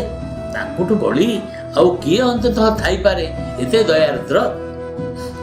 असुर माने तांकर भावटा सबुबले बैर भाव, शत्रु भाव से सबुबले मन में भावुथांती। भक्त माने भगवान को सबुबले स्मरण करुथांती, भगवान गुणगान करुथांती, नाम कीर्तन करुथांती, सबुबले तांको स्मरण करंती। सेथियोगु भक्त माने भगवान सान्निध्य लाभ करते। असुर माने शत्रु माने सब बैर भाव स्मरण करुथांती। सेमाने मध्य भगवान को जेहेतु मन में सब स्मरण करती, तांकरी बैर भाव जो भाव हो आपण भगवान को जेमिति डाकंतु भगवान आपण कथा अवश्य शुणिबे। सांकेत्यं पारिहास्यं वा स्तोभं हेळनमेव वा वैकुंठ नाम ग्रहण सर्वथा घरं विदु। सांकेत्यं पारिहास्यं वा अर्थात संकेत हो बा परिहास हो बा थट्टा मजा करी हो कि शत्रु भाव हो कि मित्र भाव हो, जो भाव हेले भगवान नामटा को जदि आम ग्रहण करुचे, भगवान ताको ग्रहण करुचे। आम भगवान नामटा को तुंडे धरिबा, भगवान ताको अति गुरुत्वर सहित ग्रहण करती। जेपरिकी आपणकर गजामिल एते बड़ पापी, सी तांकर पुओ नारायण नारायण नारायण मते रक्षा करे नारायण पुओ को डाकिबारु भगवान पार्षद मान को पठेले। जमदूत मैंने जितेबाला भी नहीं पलि जाते, सी हूँ महापापी अजामिल। सी मैंने आसी कहले भगवान सी हूँ परम भक्त, भगवान नाम नहीं तमें कौन तांको नौच ना आज्ञा ये पापी ना ना पापी ना परम भक्त सी भगवान तमें छुई पार छाड़ तांकुठु उद्धार कले। हेले से पापी अजामिल सी देखिले, सी भाविले मुझे भगवान ना नहीं थांती ताहाले हुए तो मु भगवान धाम पहुंच जाई पार थांती। आज मते पुअर ना धरके नारायण नारायण डाकिबारु मते आसी अंततः वैकुंठर भगवान पार्षद माने मते उद्धार कले। से दिन ठारू सी वृंदावन चलीगले, सेठी अंततः बाकी समय कटेले। 80 वर्ष पर 60 ରୁ 80 वर्ष पर्यंत सीट रही भगवान को डाकिले, आउ से वैकुंठ को गले। से जो पापी हेले मध्य भगवान नाम जो धरले सी मुक्ति पाइबे। से जो जमराजा अनुचर मान कहले तमें सबू जगह को जीव, किंतु भगवान ना जो नौकरी भगवान नाम जे तुंडरे ग्रहण करुँच, भगवान भक्त जो माने तांको पाखरे केबे पहुँचब नहीं, से भूल केबे करिवनी। कहीं ना सी हूँ मोर निजुक्तिकर्ता, मु तांको द्वारा ही परिचालित ये कहली। से भगवान नाटा को आम जिमिति नेले भगवान से सन्तुष्ट होती। प्रयास समय हो, थट्टा तामसारे हो, गोड़ खसीगला पड़गला बेले हरि हरि हरि बा नारायण नारायण जहाँ कहते आम जहाँ कहते, हाई मारला बेले, छिंकिला बेले, बसला बेले, उठिला बेले, खेलिला बेले सब समय भगवान नाटा कहती। तेणु भगवान नाटा शत्रु हिसाब हो कि मित्र हिसाब हो कि भक्त हिसाब से जो भाव नौ ସେଇଟା ନିଶ୍ଚୟ ତାର ଭଲ ପ୍ରଭାବ ପଡ଼ିବ। ଯେଉଁ ଭଗବାନ ଶତ୍ରୁ ହିସାବରେ ଯେଉଁମାନେ ଶତ୍ରୁମାନେ ମଧ୍ୟ ଯୁଦ୍ଧ କ୍ଷେତ୍ରରେ ସେମାନେ ମୃତ୍ୟୁ ବେଳକୁ ଭଗବାନଙ୍କର ରୂପକୁ ଦର୍ଶନ କରନ୍ତି, ସେମାନେ ମଧ୍ୟ ଭଗବାନଙ୍କର ଦେହରେ ବା ବୈକୁଣ୍ଠରେ ମିଶନ୍ତି ବା ବୈକୁଣ୍ଠକୁ ଯାଆନ୍ତି। ତାପରେ ଉଦ୍ଧବ ବିଦୁରଙ୍କୁ କହିଲେ ଯେ ଭଗବାନ କେମିତି ତାଙ୍କର ବାଲ୍ୟ ଲୀଳା, ଛୋଟ ପିଲା ଥିଲେ ସେତେବେଳେ କେତେ ଯେ ଅସୁର ବଂଶ ପ୍ରେରଣ କରିଥିଲା, ସେ ସମସ୍ତଙ୍କୁ ଅନାୟାସରେ ମାରି ଦେଇଛନ୍ତି। ପୂତନା, ଶକଟା, ତୃଣାବର୍ତ୍ତ, ଅଘାସୁର, ବକାସୁର, ଏ ସମସ୍ତଙ୍କୁ ଯେମିତି ଛୋଟ ପିଲାମାନେ କଣ୍ଢେଇକି ଧରି ଖେଳନ୍ତି, କଣ୍ଢେଇକୁ ମୋଡ଼ି ମାଡ଼ି ଭାଙ୍ଗି ଗୁଣ୍ଡ କରି ଫୋପାଡ଼ି ଦିଅନ୍ତି, ସେଭଳି ଭଗବାନ ଏହି ଅସୁରମାନଙ୍କୁ ଅନାୟାସରେ ତାଙ୍କୁ ନିର୍ମମ ଭାବେ ହତ୍ୟା କରିଛନ୍ତି। ତାପରେ ଭଗବାନ କାଳିୟ ନାଗକୁ ଯମୁନା ନଦୀରୁ ବିତାଡ଼ିତ କରିଛନ୍ତି। ଯମୁନା ନଦୀର ଜଳ ଯେଉଁ ପ୍ରଦୂଷିତ ହୋଇଯାଉଥିଲା ତାକୁ ସେଥିରୁ ସେ ଉଦ୍ଧାର କରି ତାକୁ ବିଶୁଦ୍ଧ କରାଇଛନ୍ତି। ଏବଂ ଶରତ କାଳରେ ସନ୍ଧ୍ୟାରେ ବୃନ୍ଦାବନରେ ସେ ରାସ ରଚିଛନ୍ତି। ବୟସ ସେତେବେଳେ ହେଉଛି ସବୁ 7 ବର୍ଷ। ସେତେବେଳେ ଯେତେବେଳେ କି ଇନ୍ଦ୍ର ଗୋପପୁର ଉପରେ ବ୍ରଜ ଉପରେ କ୍ରୋଧବଶତଃ 7 ଦିନ 7 ରାତି ପର୍ଯ୍ୟନ୍ତ ବର୍ଷା କଲେ, ସେତିକି ବେଳେ ଭଗବାନ ଶ୍ରୀକୃଷ୍ଣ ସମସ୍ତଙ୍କୁ ନେଇ ଗୋବର୍ଦ୍ଧନ ଗିରିକୁ 7 ବର୍ଷ ତାଙ୍କୁ ବୟସ, ଗୋବର୍ଦ୍ଧନ ପର୍ବତର ଚାରିପଟେ ହେଉଛି ପରିସୀମା ହେଉଛି 7 ଯୋଜନ। 7 ଦିନ 7 ରାତି ପର୍ଯ୍ୟନ୍ତ ଗୋବର୍ଦ୍ଧନ ପର୍ବତକୁ ବାଁ ହାତର କାଣି ଆଙ୍ଗୁଠିରେ ଟେକି ଧରିଲେ। ତାରି ଭିତରେ ସବୁ ବ୍ରଜବାସୀ ରହିଲେ, ଗାଈ ଗୋରୁ ତାଙ୍କର ସବୁ ଆବଶ୍ୟକ ଜିନିଷକୁ ରଖି ରହିଲେ। ହେଲେ ଏସବୁ ଲୀଳାମାନ ଭଗବାନ ସବୁ ସମାହିତ କରିଅଛନ୍ତି, ଏଇ ଅଲୌକିକ କାର୍ଯ୍ୟାବଳୀ। ତାପରେ ସେ ମଥୁରାରେ କଂସକୁ ମାରିଛନ୍ତି। କଂସର ଯେଉଁମାନେ କି ସହଯୋଗୀ ମୁଷ୍ଟିକ, ଚାଣୁର, କୁବଳିଆ, ହସ୍ତି, ଏ ସମସ୍ତଙ୍କୁ ନିପାତ କରି କଂସକୁ ଯେତେବେଳେ ବିନାଶ କରିଛନ୍ତି, ତାପରେ ସେମାନେ ବା କୃଷ୍ଣ, ବଳରାମ ପ୍ରଭୃତି ବନ୍ଦୀଗୃହରେ ପ୍ରବେଶ କରିଛନ୍ତି। ମାତା ପିତା ଦେବକୀ ବସୁଦେବଙ୍କୁ ଉଦ୍ଧାର କରିଛନ୍ତି। ଉଗ୍ରସେନଙ୍କୁ ମଥୁରାରେ ରାଜା କରିଛନ୍ତି। ସେ ଯେଉଁ ଆଗରୁ କଥା ଦେଇଥିଲେ ତାକୁ ସେ ରକ୍ଷା କରିଛନ୍ତି। ତାପରେ ଜରାସଣ୍ଢ 17 ଥର କୃଷ୍ଣଙ୍କ ସହିତ ଯୁଦ୍ଧ କରିଛନ୍ତି। 17 ଥର ଯାକ ଜରାସଣ୍ଢକୁ ପରାସ୍ତ କରି ଜୀବନ ଦାନ ଦେଇ ଛାଡ଼ିଛନ୍ତି। ତାପରେ କୃଷ୍ଣ ବଳରାମ ଗୁରୁ ସାନ୍ଦୀପନୀଙ୍କର ଆଶ୍ରମକୁ ଯାଇଛନ୍ତି। ସେଠି ବିଦ୍ୟା ଅଧ୍ୟୟନ କରିଛନ୍ତି। ଗୁରୁ ଦକ୍ଷିଣା ସ୍ୱରୂପ ଗୁରୁଙ୍କର ଯେଉଁ ମୃତ ପୁତ୍ର ତାଙ୍କୁ ଯମପୁରରୁ ଫେରାଇ ଆଣିଛନ୍ତି। ଆଣି ଗୁରୁମାତାଙ୍କୁ ପ୍ରଦାନ କରିଛନ୍ତି। ଏଇଭଳି ସମସ୍ତ ଅସମ୍ଭବ କାର୍ଯ୍ୟକୁ ସେ ସମ୍ଭବ କରିପାରିଛନ୍ତି। ତାପରେ ଯେତେବେଳେ କି ସେ ଯୁବକ ହୋଇଛନ୍ତି, ସେହି ସମୟରେ ବିଦର୍ଭ ରାଜକୁମାରୀ ରୁକ୍ମିଣୀ ସନ୍ଦେଶ ପଠାଇଛନ୍ତି କୃଷ୍ଣଙ୍କ ପାଖକୁ। କୃଷ୍ଣ ଯାଇ ତାଙ୍କୁ ସେଇଠୁ ନେଇ ଆସିଛନ୍ତି, ଆସି ତାଙ୍କୁ ବିବାହ କରୁଛନ୍ତି। ଏବଂ ସତ୍ୟଭାମା ତାଙ୍କର ଗୋଟେ ବ୍ରତ ପାଳନ କରିବା ପାଇଁ ଯେତେବେଳେ ସିଏ ଚାହିଁଛନ୍ତି ଯେ ପାରିଜାତ ଫୁଲର ଆବଶ୍ୟକ, କୃଷ୍ଣ ସତ୍ୟଭାମାଙ୍କୁ ଧରି ସ୍ୱର୍ଗକୁ ଯାଇଛନ୍ତି। ଇନ୍ଦ୍ରଙ୍କୁ ପାରିଜାତ ଫୁଲ ମାଗିଲେ, ପାରିଜାତ ଗଛ ସିଏ ଦେବିନି କହିଲେ, ଫୁଲ ଦେବିନି ବୋଲି କହିଲେ। ସେତେବେଳେ ଇନ୍ଦ୍ରଙ୍କ ସହିତ ଶ୍ରୀକୃଷ୍ଣ ଯୁଦ୍ଧ କରୁଛନ୍ତି, ସତ୍ୟଭାମା ସାଙ୍ଗରେ ଅଛନ୍ତି। ଯୁଦ୍ଧ ଅତି ଭୟଙ୍କର ଯୁଦ୍ଧ। ଇନ୍ଦ୍ର ଅହଙ୍କାର କରୁଛନ୍ତି, ଗର୍ବ କରୁଛନ୍ତି, ମର୍ତ୍ତ୍ୟପୁରକୁ କେତେବେଳେ ହେଲେ ପାରିଜାତ ଫୁଲ ଦିଆହେବ। କିନ୍ତୁ ସେ ଭୁଲି ଯାଉଛନ୍ତି ଯେ ତାଙ୍କୁ ଏସବୁ ଦାୟିତ୍ୱ ଦେଇଛି କିଏ, ତାଙ୍କୁ ଇନ୍ଦ୍ର କରିଛି କିଏ। ସେସବୁ ଭୁଲି ଯାଇ ଭଗବାନଙ୍କୁ ମଧ୍ୟ ସେ ଅବମାନନା କରୁଛନ୍ତି। ପରିଶେଷରେ ଯୁଦ୍ଧ ହୋଇଛି।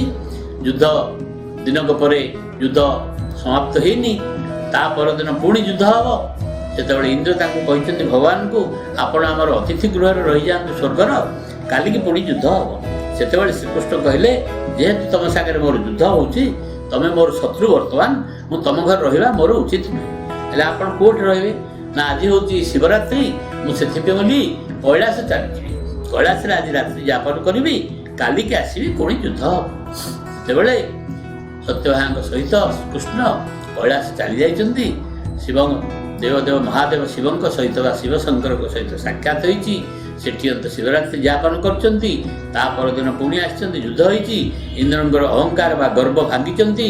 ପାରିଜାତ ଗଛକୁ ଆଣିଛନ୍ତି, ଆଣିକିରି ମୂର୍ତ୍ତିରେ ତାକୁ ରୋପଣ କରିଛନ୍ତି। ଇଏ ହେଉଛି ଇନ୍ଦ୍ରଙ୍କର ଅହଙ୍କାର ବା ଗର୍ବ ଭାଙ୍ଗିଲେ। ତାପରେ ଭୌମାସୁର ବା ନାରକାସୁରକୁ ବଧ କରିଛନ୍ତି। ନାରକାସୁରର ମନ୍ତ୍ରୀ ହେଉଛି ମୁରାସୁର। ମୁରାସୁରକୁ ପ୍ରଥମ ଯୁଦ୍ଧରେ ପରାସ୍ତ ଆଉ ନିପାତ କଲେ ବା ହତ୍ୟା କଲେ। ତାପରେ ଭୌମାସୁର ସହିତ ଯୁଦ୍ଧ କରିବାକୁ ଭଗବାନ ଶ୍ରୀକୃଷ୍ଣ ଗଲେ।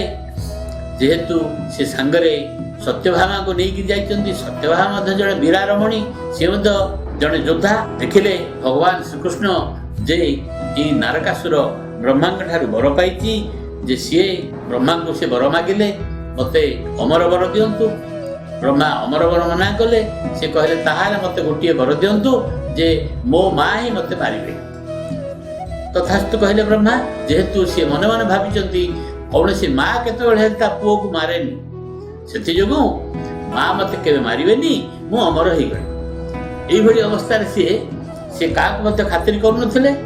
ସେତେବେଳେ ଇଏ ଯାଇ ସ୍ୱର୍ଗରୁ ଦେବମାତା ଅଦିତିଙ୍କର କାନରୁ ମକର କୁଣ୍ଡଳ ମଧ୍ୟ ସିଏ ଛଡ଼େଇକିରି ନେଇଯାଇଛନ୍ତି। ସ୍ୱର୍ଗକୁ ଆକ୍ରମଣ ବି କରିଦେଇଛନ୍ତି। ଏତେ ବଡ଼ ସିଏ ଦୁରାଚାରୀ। ସେତେବେଳେ ଶ୍ରୀକୃଷ୍ଣ ଦେଖିଲେ ଇଏ ତ ସତ୍ୟଭାମାଙ୍କ ହାତରେ ମରିବେ। ଯେହେତୁ ସତ୍ୟଭାମା ହେଉଛନ୍ତି ଭୂଦେବୀ, ପୂର୍ବ ଜନ୍ମରେ ସତ୍ୟଭାମା ଭୂଦେବୀ ଥିଲେ। ତାଙ୍କର ପୁଅ ହେଉଛନ୍ତି ଏଇ ନାରକାସୁର ବା ଭୌମାସୁର।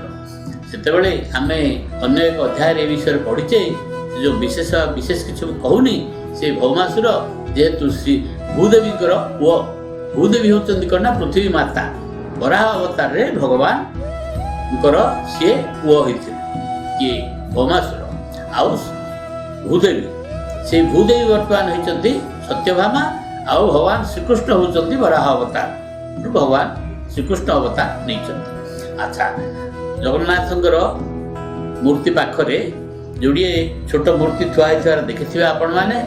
ସେ ହେଉଛନ୍ତି ଭୂଦେବୀ, ଶ୍ରୀଦେବୀ। ଶ୍ରୀଦେବୀ ହେଉଛନ୍ତି ରୁକ୍ମିଣୀ, ଭୂଦେବୀ ହେଉଛନ୍ତି ସତ୍ୟଭାମା। ସେତେବେଳେ କୃଷ୍ଣ ଯୁଦ୍ଧ କରୁ କରୁ ସିଏ ନିଜେ ହିଁ ଅଭିନୟ କରି ମୂର୍ଚ୍ଛା ହେଇ ପଡ଼ିଲା ଭଳି ପଡ଼ିଗଲେ। ସେତେବେଳେ ସତ୍ୟଭାମା ସିଏ ଅସ୍ତ୍ର ଉଠେଇଛନ୍ତି, ଭୌମାସୁର ସହିତ ଯୁଦ୍ଧ କରୁଛନ୍ତି। ଘମାଘୋଟ ଲଢ଼େଇ ଚାଲିଛି। ଶେଷରେ ସତ୍ୟଭାମା ଭୌମାସୁରକୁ ବଦ୍ଧ କଲେ। ତାପରେ ଶ୍ରୀକୃଷ୍ଣ ଉଠିଛନ୍ତି, ସତ୍ୟଭାମାଙ୍କୁ ସମସ୍ତ ବୃତ୍ତାନ୍ତ କହିଛନ୍ତି। ସେତେବେଳେ ସତ୍ୟଭାମା କହିଲେ ଯଦି ସିଏ ମୋର ପୁଅ ମୋତେ ଆଗରୁ କହିଲେନି। ସେ କହିଲେ କିଛି ବ୍ୟସ୍ତ ହେବାର ନାହିଁ, ଯେହେତୁ ସିଏ ବର୍ତ୍ତମାନ ଦୁରାଚାରୀ ଗୋଟେ, ସିଏ ତମର ପୁଅ ସିନା ଥିଲା, କିନ୍ତୁ ତାକୁ ତମେ ହିଁ ମାରିବା ପାଇଁ ବୋଲିକି ସିଏ ବର ମାଗିଥିଲା। ସେଥିଯୋଗୁଁ ତମେ ହିଁ ତାକୁ ମାରିଲ। ଏଥିରେ ବ୍ୟସ୍ତ ହେବାର କିଛି ନାହିଁ। ଏଇଭଳି ପୁଅ ହେଲେ ମଧ୍ୟ ତାକୁ ମାରିବା ଉଚିତ।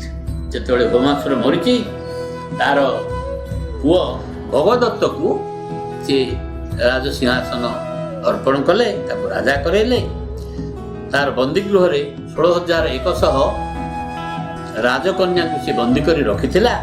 ସେ ସମସ୍ତଙ୍କୁ ସିଏ ମୁକ୍ତ କରିଦେଲେ। ଆଉ କହିଲେ ତମେ ତମର ନିଜ ରାଜ୍ୟକୁ ଚାଲିଯାଅ।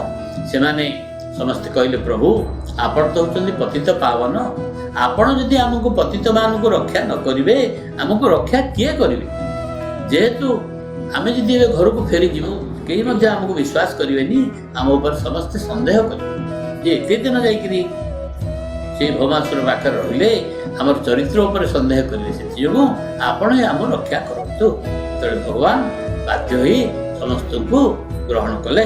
ଆଉ 16,100 ବେଦୀ ପଡ଼ିଲା। 16,100 ବେଦୀରେ ଭଗବାନ 16,100 ରୂପରେ ଅବତୀର୍ଣ୍ଣ ହେଲେ।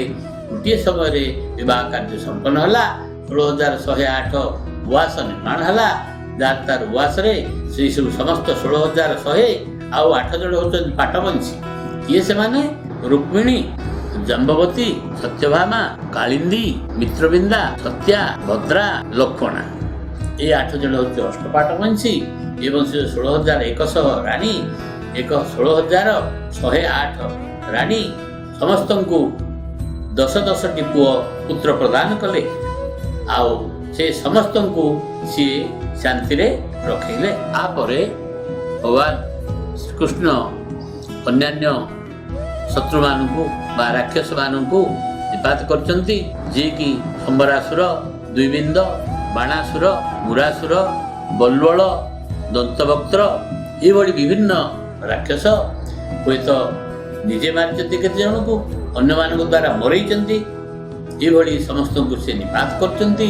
ଯେତେବେଳେ କି ପାଣ୍ଡବ ଏବଂ କୌରବ ମାନଙ୍କ ଭିତରେ ଯୁଦ୍ଧ ହେଲା, ଭୟଙ୍କର ମହାଭାରତ ଯୁଦ୍ଧ, ସେହି ଯୁଦ୍ଧରେ ସମସ୍ତ ରାଜାଙ୍କୁ ଏବଂ ତାଙ୍କର ସୈନ୍ୟ ସାମନ୍ତଙ୍କୁ ସମସ୍ତଙ୍କୁ ସେ ଏଥିରେ ବିନାଶ କରାଇଛନ୍ତି ଏବଂ ତାଙ୍କର ନିଜର ବଂଶ ଯଦୁବଂଶ ତାକୁ ମଧ୍ୟ ସେ ପ୍ରକାରାନ୍ତରେ ମଧ୍ୟ ବିନାଶ କରାଇଛନ୍ତି। ଅର୍ଥାତ୍ ଯେତେବେଳେ କି ତାଙ୍କୁ ଅବଶ୍ୟ ଅଭିଶାପ ବି ହେଇଛି, କିନ୍ତୁ ସେ ଅଭିଶାପ ବିଶେଷ ଭାବେ ସିଏ ଯେ ଏକମାତ୍ର କାରଣ ନୁହେଁ।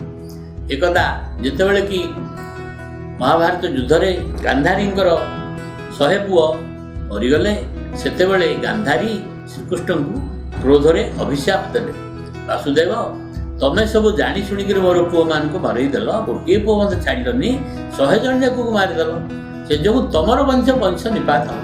ସେତେବେଳେ ଭଗବାନ କହିଲେ, ହଁ କଣ ବୁଆ, ତମର ଅଭିଶାପ ମୁଁ ଗ୍ରହଣ କରୁଛି, କିନ୍ତୁ ତମର ପୁଅମାନଙ୍କର ମୃତ୍ୟୁ ପାଇଁ ବୋଲି ମୁଁ କାରଣ ନୁହେଁ, ତମେ ନିଜେ ହିଁ କାରଣ। ନା ମୁଁ କେମିତି କାରଣ? ସେ କହିଲେ, ତମର ପୂର୍ବ ଜନ୍ମରେ ତମେ ଗୋଟେ ରାଜକନ୍ୟା ହେଇଥିଲ, ରାଜଜେମା। ତମେ ଅଲିଅଳି ରାଜଜେମା, ସମୁଦ୍ର କୂଳରେ ତମେ ବୁଲୁଥିଲ, ବୁଲିକିରି ଗୋଟେ କଇଁଚ ତାର 100ଟି ଛୁଆ ଅଣ୍ଡା ଦେଇଛି, ସେ ଅଣ୍ଡା ଗୁଡ଼ିକୁ ତମେ ଡେଇଁକିରି ତା ଉପରେ ଚକୁଡ଼ିକି ସବୁ ଗୁଡ଼ାକ ଫଟେଇ ଦେଇଥିଲ। ସବୁ ଗୁଡ଼ିକ ଅଣ୍ଡା ତାର ନଷ୍ଟ ହେଇଗଲା, ସବୁ ଛୁଆ ମରିଗଲେ। ସେତେବେଳେ ସେ କଇଁଚ ସେ କାନ୍ଦିକିରି ତମକୁ ଅଭିଶାପ ଦେଇଛି ଯେ ମୋର 100ଟି ଯାକ ଛୁଆକୁ ମାରିଦେଲା, ତାର ମଧ୍ୟ 100ଟି ପୁଅ ମରିବ। ଏ ଅଭିଶାପ ସେ ଦେଇଥିଲା, ତାର ଫଳ ତମେ ହିଁ କାରଣ, ଆଉ ତମରି ଯୋଗୁଁ ଏମାନେ ସବୁ ମଲେ, ଯୋଗୁଁ ତମେ ତା ପାଇଁ ମାନେ ଦାୟୀ। ଦ୍ୱିତୀୟତଃ ଯେତେବେଳେ ସବୁ ଋଷିମାନେ ବସି, ନାରଦ, ଦୁର୍ବାସା, ବିଶ୍ୱାମିତ୍ର ପ୍ରଭୃତି ଋଷି ବସି କିଛି ଗୋଟେ ତାଙ୍କର ଆଲୋଚନା ଚାଲିଥିଲା, ସେଇ ଋଷିମାନଙ୍କୁ ଶାମ୍ବ ଗୋଟେ ଲୌହ ମୂଷଳ ପେଟରେ ରଖି ତାକୁ ଗୋଟେ ଲୁଗା ଗୋଟେ ପିନ୍ଧି, ଶାଢ଼ୀ ଗୋଟେ ପିନ୍ଧି ସ୍ତ୍ରୀ ରୂପରେ ଯାଇ ପଚାରିଛନ୍ତି ଯେ ମୋର ଏ ଗର୍ଭରେ କ'ଣ ଅଛି, ପୁଅ ନା ଝିଅ? ପଚାରିବାରୁ ସେଥିରେ ଦୁର୍ବାସା କ୍ରୋଧିତ ହୋଇ ତାଙ୍କୁ ଅଭିଶାପ ଦେଇ କହିଲେ, ତୋର ପେଟରେ ଯାହା ଅଛି ସିଏ ହିଁ ତମର ଯଦୁବଂଶକୁ ଧ୍ୱଂସ କରିବ। ତାକୁ ନେଇ ତାଙ୍କୁ କୁହାହେଲା ଯେ ଉଗ୍ରସେନଙ୍କୁ ଏ ବିଷୟ କୃଷ୍ଣ ଭୀମସେନଙ୍କୁ ପଠେଇ ସେ ଲୌହ ମୂଷଳକୁ ଘଷି ତାକୁ ପର୍ବତରେ ବା ସମୁଦ୍ର କୂଳରେ ଯେଉଁ ପାହାଡ଼ ଅଛି ତାର ଦେହରେ ଘଷି ସେ ଯେଉଁ ଲୁହା ଗୁଣ୍ଡ ସବୁ ଗଲା, ପାଣିରେ ମିଶିଲା, ସେ ଯେଉଁ ପାଖରେ ପଡ଼ିଥିଲା ସେ ଏରେକା ବଡ଼ ହେଲା। ସେ ଏରେକା ଗଛର ଏମିତି ଖଣ୍ଡା ଭଳି ତାର ପତ୍ର, ସେଥିରେ ସବୁ ମରା ମରି ସେ ଏରେକା ବଡ଼ ଭିତରେ ହଣା ମରା ହେଇକିରି ଏମାନେ ସମସ୍ତେ ମଲେ। ଆଉ ଯେଉଁ ଲାଷ୍ଟ ଶେଷ ପିସ୍ ଥିଲା, ଛୋଟ ପିସ୍ଟି, ତାକୁ ସେ ଫିଙ୍ଗିଦେଲେ ସମୁଦ୍ର ଭୀମ। ସେଇ ଗୋଟିକ ମାଛ ଗିଳିଦେଲା ସେ ଲୁହାଟି, ସେଇ ମାଛକୁ ନେଇକିରି ରଜାକୁ ଦେଲେ। ସେଇ ରଜା ବା ଜରାସବର ତାକୁ ସିଏ ମାଛ ପେଟରୁ ଯେଉଁ ଲୁହାଟି ବାହାରିଲା ସେଥିରେ ଗୋଟେ ତୀର ତିଆରି କରିଥିଲା, ସେଇ ତୀର ଦ୍ୱାରା ହିଁ ଶ୍ରୀକୃଷ୍ଣଙ୍କୁ ଯୁଦ୍ଧ ହେଲା। ସେଥିଯୋଗୁଁ ଇଏ ହେଉଛି କ'ଣ ନା ଯଦୁବଂଶ ଧ୍ୱଂସର କାରଣ ଭଗବାନ ଶ୍ରୀକୃଷ୍ଣ ନିଜେ ହିଁ ଚାହିଁଥିଲେ। ସେଥିଯୋଗୁଁ ଇଏ ଗାନ୍ଧାରୀଙ୍କର ଅଭିଶାପ କିମ୍ବା ବ୍ରାହ୍ମଣମାନଙ୍କର ଅଭିଶାପ ଏଇଟା ମୁଖ୍ୟ କାରଣ ନୁହେଁ, ଭଗବାନ ନିଜେ ହିଁ ଚାହିଁଛନ୍ତି ତାଙ୍କର ଏ ଯଦୁବଂଶକୁ ଧ୍ୱଂସ କରିବା ପାଇଁ। କିନ୍ତୁ ସିଏ କେତେବେଳେ ହେଲେ ଚାହୁଁନଥିଲେ ଯେ ଅନ୍ତତଃ ନିଜର ହୁଅନ୍ତୁ ବା ପରର ହୁଅନ୍ତୁ କୌଣସି ଦୁରାଚାରୀ କେବେ ହେଲେ ମଧ୍ୟ ତିଷ୍ଠି ରହି ଲୋକଙ୍କୁ କଷ୍ଟ ଦେଉ ବା ସମସ୍ତଙ୍କର ଦୁଃଖର କାରଣ ହଉ। ନିଜର ଯଦୁବଂଶ ମଧ୍ୟ ସେମାନେ ଯେଉଁ ଉଦ୍ଧତ ପ୍ରକୃତିର ଥିଲେ ସେମାନଙ୍କୁ ମଧ୍ୟ ସେଥିଯୋଗୁଁ ସିଏ ବିନାଶ କରିଥିଲେ। ସେଥିଯୋଗୁଁ ବିଭିନ୍ନ କାରଣ ଯୋଗୁଁ ଯଦୁବଂଶ ଧ୍ୱଂସ ହେଇଥିଲା। ତାପରେ ଯୁଧିଷ୍ଠିରଙ୍କୁ ତାଙ୍କର ପୈତୃକ ସିଂହାସନ ଉପରେ ବସେଇଲେ ଏବଂ ଉତ୍ତରାର ସନ୍ତାନକୁ ବା ପରୀକ୍ଷିତଙ୍କୁ ରକ୍ଷା କଲେ ଏବଂ ଯଦୁବଂଶ ବଂଶର କାରଣ ବି ସିଏ ନିଜେ ହିଁ ହେଲେ। ଯେତେବେଳେ ଏମାନଙ୍କର ବଂଶ ନିପାତ ହେଲା, ଭଗବାନ ମନ ଦୁଃଖରେ ଘରୁ ପଳେଇଗଲେ, ସରସ୍ୱତୀ ନଦୀର ଜଳରେ ଆଚମନ କଲେ, ଗୋଟିଏ ଅଶ୍ୱତ୍ଥ ବୃକ୍ଷ ମୂଳରେ ଯାଇ ବସିଲେ, ତାଙ୍କର ଦକ୍ଷିଣ ଜଙ୍ଘ ଉପରେ ବାମ ପାଦକୁ ରଖିଲେ, ଆଉ ସେଥିରେ ସେ ବସିଛନ୍ତି। ତାଙ୍କର ପତ୍ର ଉହାଡ଼ରେ ତାଙ୍କର ପାଦଟି ପଦ୍ମ ଫୁଲ ପରି ତାର ରଙ୍ଗ। ଜରାସବର ଦେଖିଲା ଗୋଟେ ମୃଗ ବୋଲି ଭାବି, ମୃଗର କାନ ଭାବି ସେ ଯେଉଁ ତୀରଟିକି ସେ ତିଆରି କରି ରଖିଥିଲା ତାକୁ ହିଁ ମାରିଲା। ସେଇ ତୀର ଭଗବାନଙ୍କର ପାଦରେ ବା ବୁଢ଼ା ଆଙ୍ଗୁଠିରେ ବାଜି ସେଥିରେ ସିଏ ବା ତାଙ୍କୁ ସେ ବଦ୍ଧ କରୁଛି। କିନ୍ତୁ ପ୍ରକୃତରେ ଇଏ ହେଉଛି ଲୌକିକ, ଇଏ ବାସ୍ତବ କଥା ନୁହେଁ। ଭଗବାନଙ୍କର ଯେହେତୁ ଜନ୍ମ ନାହିଁ କି ମୃତ୍ୟୁ ନାହିଁ, ସିଏ ହେଉଛନ୍ତି ପ୍ରକଟ ହୋଇଥିଲେ, ଆଉ ସିଏ ମଧ୍ୟ ବର୍ତ୍ତମାନ ସ୍ୱଧାମକୁ ପ୍ରତ୍ୟାବର୍ତ୍ତନ କଲେ। ତାଙ୍କର ମରଣ ନାହିଁ ବା ଜନ୍ମ ନାହିଁ, ସେ ଜନ୍ମ ମରଣ ରହିତ, ସିଏ ହେଉଛନ୍ତି ସ୍ୱୟଂ ପରମ ବ୍ରହ୍ମ। ହେଲେ ଯେତେବେଳେ ସିଏ ଅନ୍ତତଃ ତାଙ୍କର ଶେଷ ସମୟ ବସିଲେ, ସେଇ ଗଛ ମୂଳରେ ବସିଛନ୍ତି, ସେତିକି ବେଳେ ତା ପୂର୍ବରୁ ଉଦ୍ଧବଙ୍କୁ କହିଲେ, ଉଦ୍ଧବ ତମେ ବର୍ତ୍ତମାନ ବଦରିକାଶ୍ରମ ଚାଲିଯାଅ, ଆଉ କିଛି ସମୟ ପରେ ବା କିଛି ଦିନ ପରେ ଏଇ ଦ୍ୱାରିକା ସମୁଦ୍ର ଜଳରେ ପ୍ଳାବିତ ହୋଇଯିବ ବା ଇଏ ଡୁବିଯିବ, ଆଉ ମୁଁ ମଧ୍ୟ ବର୍ତ୍ତମାନ ମୋ ସ୍ୱଧାମକୁ ପ୍ରତ୍ୟାବର୍ତ୍ତନ କରିବି। ଉଦ୍ଧବ ମୋହ ବା ଭଗବାନଙ୍କୁ ଏକୁଟିଆ ଛାଡ଼ି ନପାରି ତାଙ୍କ ପଛେ ପଛେ ଯାଇ ପହଞ୍ଚିଲେ। ଠିକ୍ ସେତିକି ବେଳେ ମୈତ୍ରେୟ ଋଷି ମଧ୍ୟ, ବ୍ୟାସଦେବଙ୍କର ପରମ ମିତ୍ର ମୈତ୍ରେୟ ଋଷି ତ୍ରିଭୁବନ ପର୍ଯ୍ୟଟନ କରି ସେହି ସ୍ଥାନରେ ସ୍ୱଇଚ୍ଛାରେ ଆସି ପହଞ୍ଚିଲେ। ସେତିକି ବେଳେ ଭଗବାନ ଶ୍ରୀକୃଷ୍ଣ ଉଦ୍ଧବଙ୍କୁ କହିଲେ, ଉଦ୍ଧବ ପୂର୍ବଜନ୍ମରେ ତମେ ଜଣେ ବସୁ ଏବଂ ପ୍ରଜାପତି ମାନଙ୍କର ଗୋଟିଏ ଯଜ୍ଞ ହୋଇଥିଲା, ସେଥିରେ ନାରାୟଣକୁ ସନ୍ତୋଷ କରିବାର ଥିଲା, ନାରାୟଣକୁ ସନ୍ତୋଷ କଲ, ଆଉ ତମ ମନ ଭିତରେ ଥିଲା ଯେ ତମେ ମୋର ସହିତ ସଙ୍ଗ ଲାଭ କରିବ, ସେଥିଯୋଗୁଁ ଏହି ଜନ୍ମରେ ତମେ ସଙ୍ଗ ଲାଭ କଲ, ଆଉ ତମର ପୁନର୍ଜନ୍ମ ନାହିଁ। ଏହାପରେ ତୁମେ ମୋର ଧାମକୁ ଚାଲିଯିବ। ତମକୁ ବର୍ତ୍ତମାନ ମୁଁ ଯେଉଁ ବ୍ରହ୍ମଜ୍ଞାନ ବ୍ରହ୍ମାଙ୍କୁ କହିଥିଲି, ସେହି ବ୍ରହ୍ମଜ୍ଞାନ ମୁଁ ତମକୁ ବର୍ତ୍ତମାନ କହିବି। ତାହା ଅତି ପବିତ୍ର। ଏହାକୁ ପଣ୍ଡିତମାନେ ଶ୍ରୀମଦ୍ ଭାଗବତ ବୋଲି କହନ୍ତି। ଏହି ଭାଗବତ ବା ଏହି ବ୍ରହ୍ମଜ୍ଞାନ ଲାଭ କଲା ପରେ ତମେ ବଦରିକାଶ୍ରମକୁ ଚାଲିଯିବ, ସେଠାରେ ତମେ ରହିବ। ଏହା କହି ଭଗବାନ ତାଙ୍କର ବକ୍ତବ୍ୟ ଶେଷ କଲେ। ଉଦ୍ଧବ ବିଦୁରଙ୍କୁ ଏହି ସମସ୍ତ କଥା କହି ସେ କହିଲେ, ଆପଣ ଆଉ ଯାହା ଯାହା ଜାଣିବା କଥା ମୈତ୍ରେୟ ଋଷିଙ୍କ ନିକଟକୁ ଚାଲିଯାଆନ୍ତୁ। ସିଏ ମଧ୍ୟ ସେଠି ଉପସ୍ଥିତ ଥିଲେ, ଭଗବାନଙ୍କ ଠାରୁ ସମସ୍ତ କଥା ଶୁଣିଛନ୍ତି। ସିଏ ଆପଣଙ୍କୁ ସବୁକିଛି ପୁଙ୍ଖାନୁପୁଙ୍ଖ ଭାବେ କହିବେ। ଏହାପରେ ବିଦୁର ସେହି ଜାଗା ପରିତ୍ୟାଗ କରିବା ପାଇଁ ମନସ୍ଥ କଲେ। ପରୀକ୍ଷିତ ସୁଖଦେବ ମହାରାଜାଙ୍କୁ ପଚାରିଲେ, ସମସ୍ତେ ତ ସ୍ୱଧାମ ଚାଲିଗଲେ, ସମସ୍ତେ ତ ଦେହ ତ୍ୟାଗ କଲେ, ଉଦ୍ଧବ ଏକା କାହିଁକି ରହିଲେ, କୋଉ କାରଣ ଯୋଗୁଁ ରହିଲେ? ସେତେବେଳେ ସୁଖଦେବ ମହାରାଜ କହୁଛନ୍ତି, ଯେହେତୁ ଉଦ୍ଧବ ହେଉଛନ୍ତି କ'ଣ ନା ଏଇ ସାଂସାରିକ ମାୟା ମୋହରେ ସିଏ ଆବଦ୍ଧ ନୁହନ୍ତି। ସିଏ ହେଉଛନ୍ତି କ'ଣ ଭୂତ ପ୍ରକୃତି ଓ ବିଷୟ ଦ୍ୱାରା କ୍ଷୁବ୍ଧ ନୁହନ୍ତି। ସେ ହିଁ ଲୋକମାନଙ୍କ ପାଖରେ ବ୍ରହ୍ମଜ୍ଞାନ ବା ଶ୍ରୀମଦ୍ ଭାଗବତକୁ ପହଞ୍ଚେଇ ପାରିବେ। ସିଏ ତାର ଉପଯୁକ୍ତ ଦାୟାଦ। ସେଥିଯୋଗୁଁ ତାଙ୍କୁ ଭଗବାନ ରଖି ଅନ୍ୟ ସମସ୍ତଙ୍କ ସହିତ ଚାଲିଗଲେ। ଉଦ୍ଧବ ଏକାକୀ ସେଥିଯୋଗୁଁ ରହିଲେ। ଅଧୀର ଚିତ୍ତ, ପଶୁ ସ୍ୱଭାବ, ଉଗ୍ର ଭଗବତ ବହିର୍ମୁଖ ପାଷଣ୍ଡ ବ୍ୟକ୍ତି ଭଗବାନଙ୍କର ଗୌରବମୟ ଲୀଳା ବୁଝିବା କଷ୍ଟସାଧ୍ୟ। ତାକୁ କେବଳ ଭକ୍ତମାନେ ହିଁ ବୁଝିପାରନ୍ତି। ଭଗବାନ ପ୍ରସ୍ଥାନ କଲାବେଳେ ବିଦୁରଙ୍କୁ ସ୍ମରଣ କରିଥିଲେ। ସେଇ କଥା ଉଦ୍ଧବ ବିଦୁରଙ୍କୁ କହିଲେ। ବିଦୁର ଏଇ କଥା ଭାବି ଭାବି ଭାବ ବିହ୍ୱଳ ହୋଇ ପଡ଼ିଲେ। ସିଏ ବହୁତ ଆରିପେ ବୋଲି ଦୁଃଖ କଲେ ଏବଂ ଭଗବାନଙ୍କର କଥା ଭାବି ଭାବି ଆଖିରୁ ଲୁହ ବୁହାଇ ତାଙ୍କରି କଥା ସ୍ମରଣ କରି କରି ବିଭିନ୍ନ ତୀର୍ଥସ୍ଥାନ ଭ୍ରମଣ କରି ପରିଶେଷରେ ମୈତ୍ରେୟ ଋଷିଙ୍କ ପାଖରେ ପହଞ୍ଚିଲେ। ଓମ୍ ପୂର୍ଣ୍ଣମଦଃ ପୂର୍ଣ୍ଣମିଦଂ ପୂର୍ଣ୍ଣାତ୍ ପୂର୍ଣ୍ଣମୁଦଚ୍ୟତେ ପୂର୍ଣ୍ଣସ୍ୟ ପୂର୍ଣ୍ଣମାଦାୟ ପୂର୍ଣ୍ଣମେବାବଶିଷ୍ୟତେ। कायेन वाचा मनसेन्द्रियैर्वा बुद्ध्यात्मना वा प्रकृतेः स्वभावात् करोमि यद्यत् सकलं परस्मै नारायणायेति समर्पयामि। सर्वे भवन्तु सुखिनः, सर्वे सन्तु निरामया, सर्वे भद्राणि पश्यन्तु, मा कश्चित् दुःखभाग् भवेत्। ओम शान्तिः शान्तिः शान्तिः।